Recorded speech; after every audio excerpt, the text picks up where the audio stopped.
Hey everyone, this is Ergo Josh and welcome to my YouTube channel.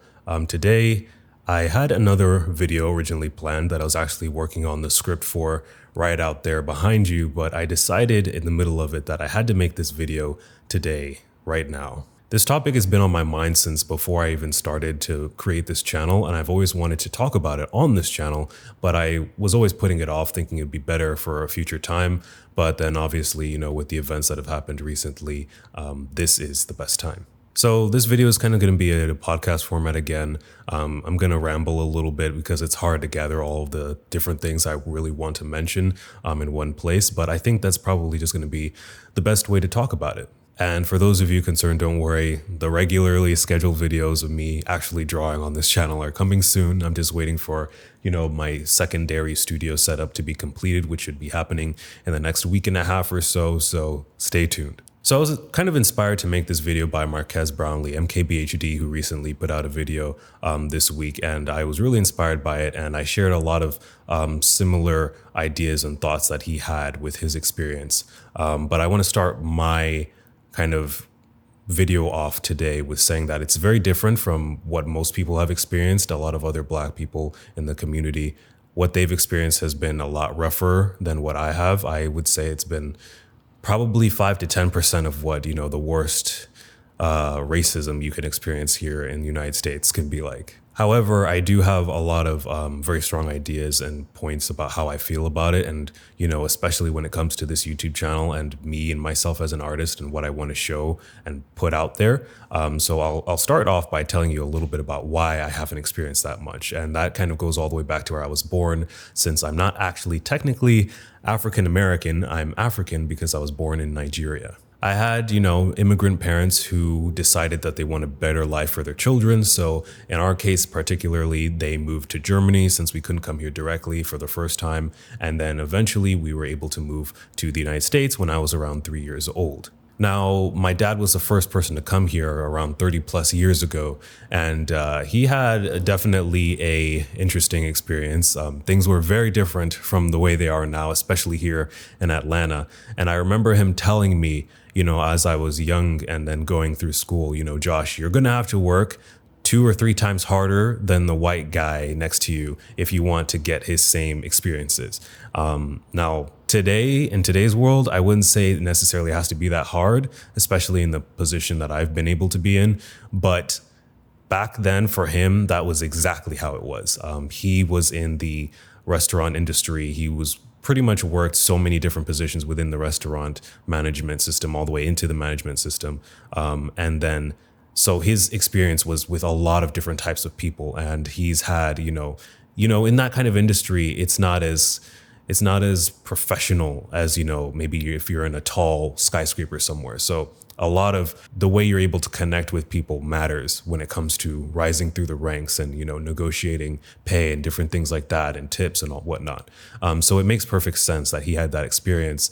And I even remember as a kid, my parents were telling me subtly about racism. They were telling me, hey, Josh, if people don't really like you in school, that's okay. Don't worry too much about it. And then I didn't really think about it much then because of my own personal experience, which I'll get into a little bit later. But as I got closer and closer to being an adult, I realized, oh, that's what they were talking about. They were talking about me being Black. But yeah, so talking about my experience, I never really fit into any groups growing up. I was kind of the loner all the time. I wasn't in the Black crowd. I wasn't in the Asian crowd. I wasn't in the white crowd. I wasn't in any group. After school, it was just me. Like, that was it. I sat alone a lot sometimes at lunch, especially in middle school and the very beginning of high school. So the thing is, I kind of unconsciously isolated myself from any racial stigma. I never really felt it. It was never really too much on my mind. However, that isn't to really say that I never felt it. I was insecure for the color of my skin a lot, but they were little things. Like sometimes I felt like I was ugly as a kid, but I quickly got over that once I moved once I hit 7th grade, I realized that really wasn't a problem. And, little things like that eventually kind of began to chip away. But I never really, was super focused on that. It wasn't something that weighed down on me like it does, unfortunately, for so many other people in the Black community. I really have to thank God for my parents because they've done a lot. They've worked really hard to get us to be where we are today, me and my sister.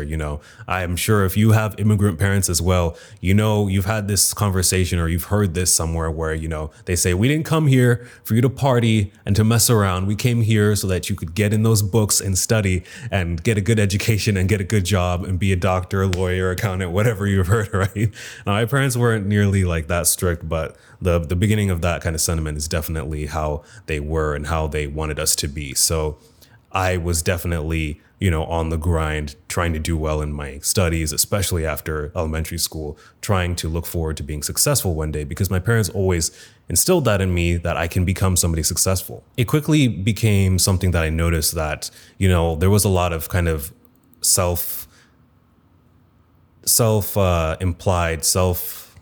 encouraged segregation with the Black community and then others in high school. I noticed, in lunchtime, all the Black people, or most of them, sat in a certain place. When class change happened, they all were in another place. When there was, the breakfast in the morning, they all sat here at the lunchroom. And I also noticed in a lot of the courses I was taking, because at that time I was taking a lot of advanced courses, there were very few Black men, particularly Black men. The cases that there were other Black people, it was usually women, and there were, again, only one or two of them.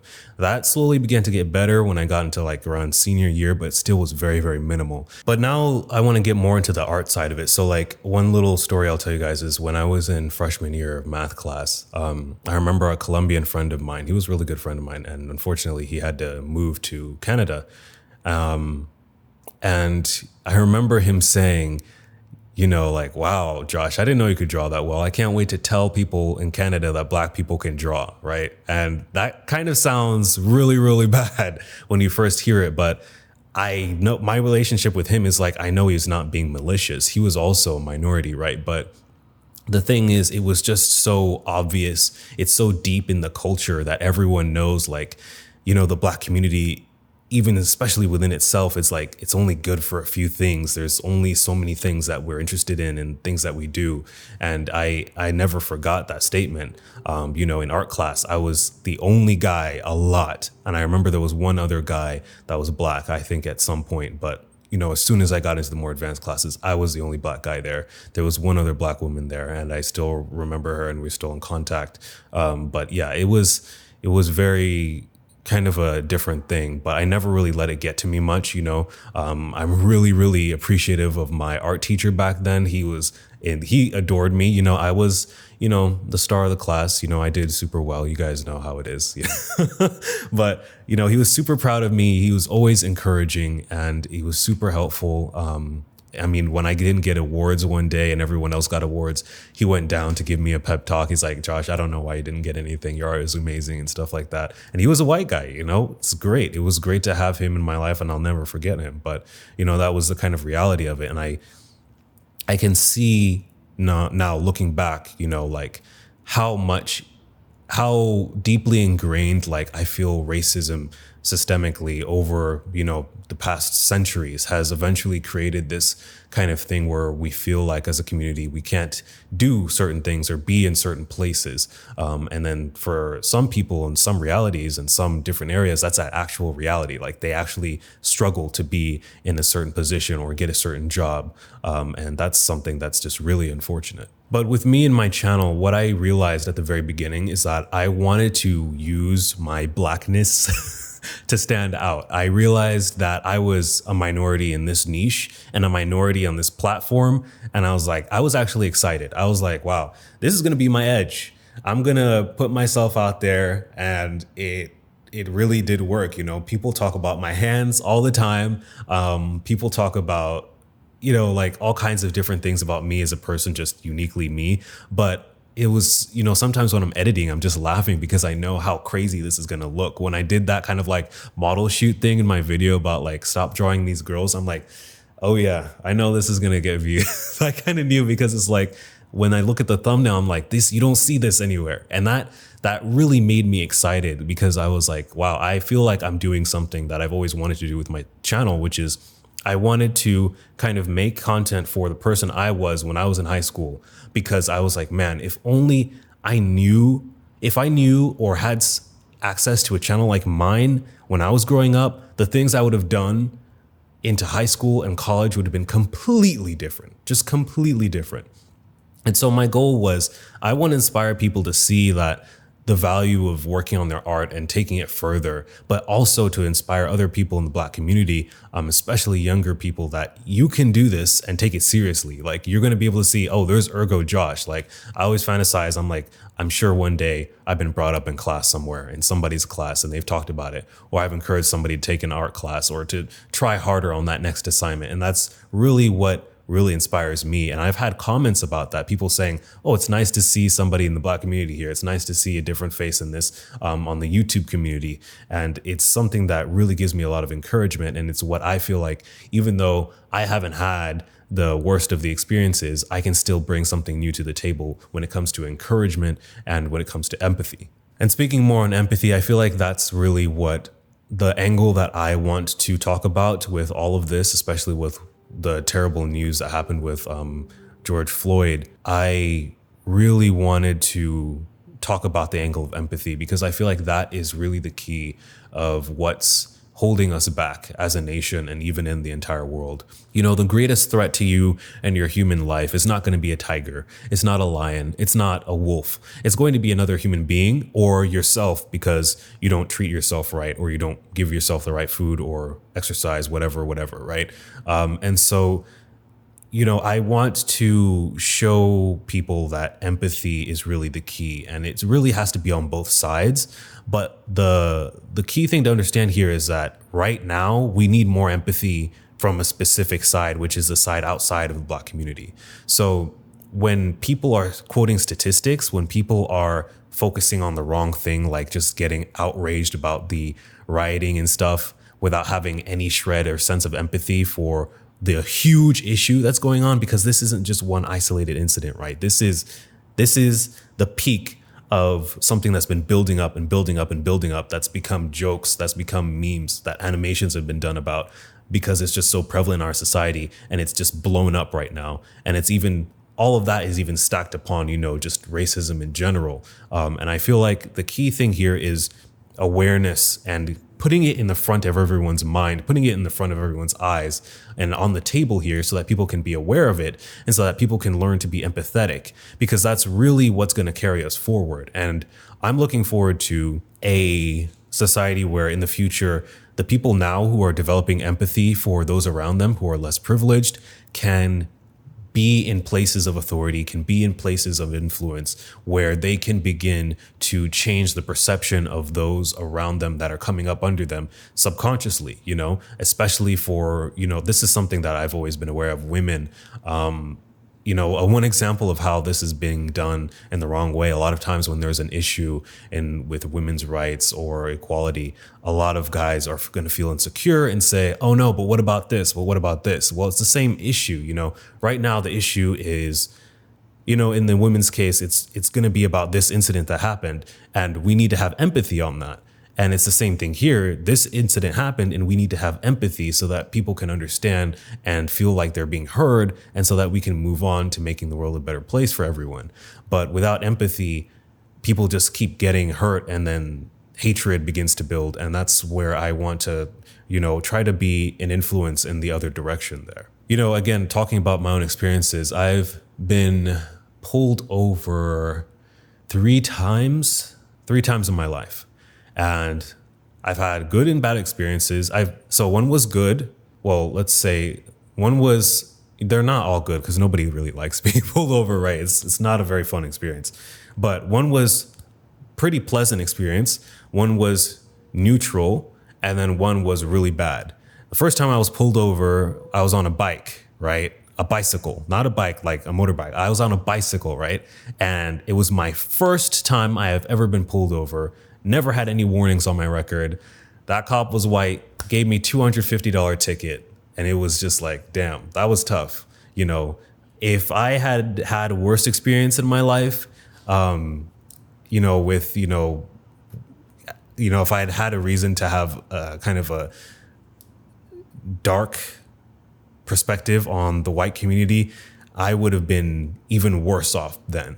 But, I did have to realize, like, yeah, I am kind of in the wrong here. Yeah, I did cross the street without looking on my bicycle, but I was rushing to class, and I just felt like that was overly harsh for somebody who had a perfect record and was on a bicycle. But then, later on, I was pulled over by a black cop, super chill, got a warning. I actually just remembered I've been pulled over another time when I was working just a couple years ago. White cop then, just got a warning. And then another time that I was pulled over, it was a white cop again, but he was super chill because he just wanted me to turn my lights on because I was driving in the dark. And he was like, "Oh, you thought I pulled you over because you got in trouble?" And I was like, "Yeah." I was super scared. I was holding the steering wheel. He laughed and was like, "No, it's just, I just wanted you to turn your lights on." And then he just went back in his car and drove away. But the first time I was pulled over, it was that cop that gave me a $250 ticket for a poor college kid just trying to get to class on time on a bicycle, right? Not even in a car. I've never gotten a ticket in a car. It was on a bicycle. I'll never get over that. But, so everyone has had their own experiences. That was mine. And I'm sure you can see, like, if I'd had a worse experience, how that would have made me even, more and more fearful of what could happen just because of the color of my skin. And I guess the last experience I'll talk about is, like, when I finally got into workforce for real, I was the only Black male performing in my field in that industry. And I believe there are around 130-ish people working there. I was the only Black male working in my field there. And it was tough because I had already had a lot of anxiety. I had a whole host of issues growing up, which is why, again, I didn't really identify with any groups growing up. It was just me against the world instead of us versus them, right?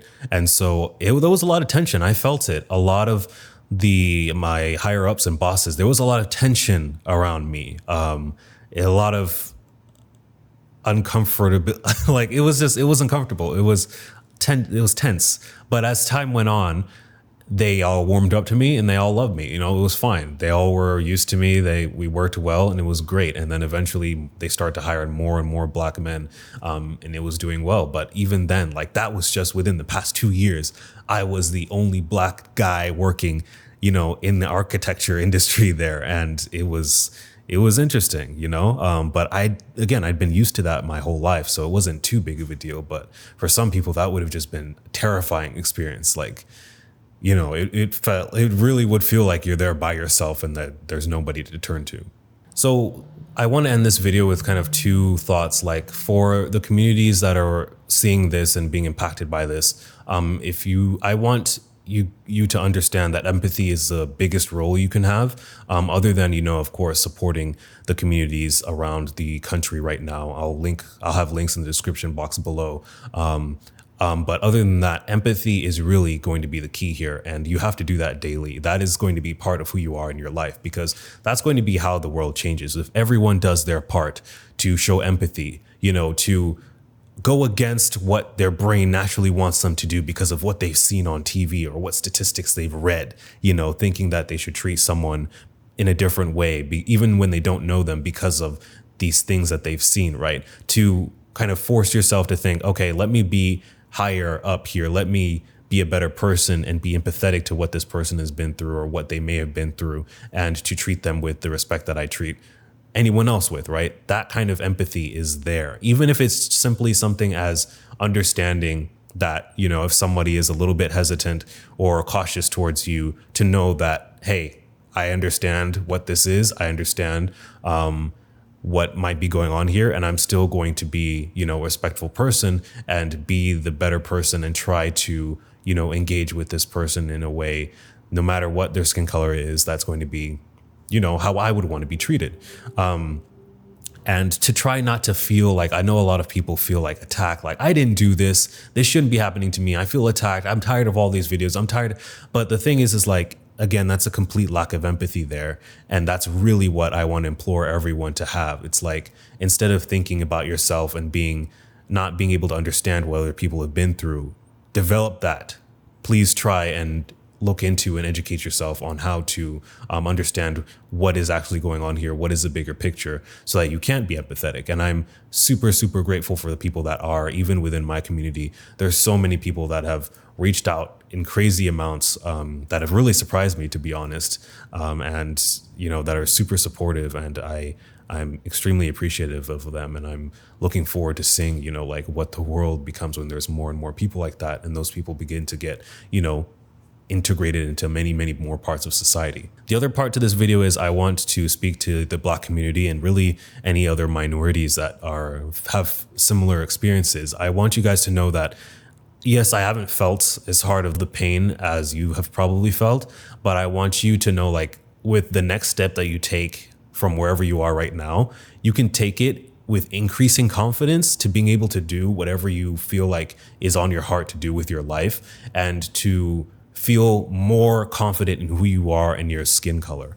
I don't want anyone who comes across my channel to not feel uplifted and feel encouraged by that. And I've seen comments, I think I mentioned it earlier. People are really inspired by seeing me doing what I'm doing. And that's a big part of, what I'm doing here. I've created artwork recently that was on this kind of topic of Afropunk. I called it Afropunk because I thought it was really interesting that, there's a name for a part of a Black community that's interested in something that isn't really traditionally Black, which is Afropunk. And I was like, I want to create a piece of art about that and how I felt about that topic. And so I want you guys to feel empowered. If you're in school, if you're in the art community and you're Black, I want you to feel like you have an edge just like I do. And I feel like that has helped me so much. And I want you to feel excited and encouraged. I want you to share your story with whatever you're doing. If you want to paint and do digital artwork that shows your expression, that empowers other people, then do that. If you want to just be the best that you can in your field and you want to be an animator,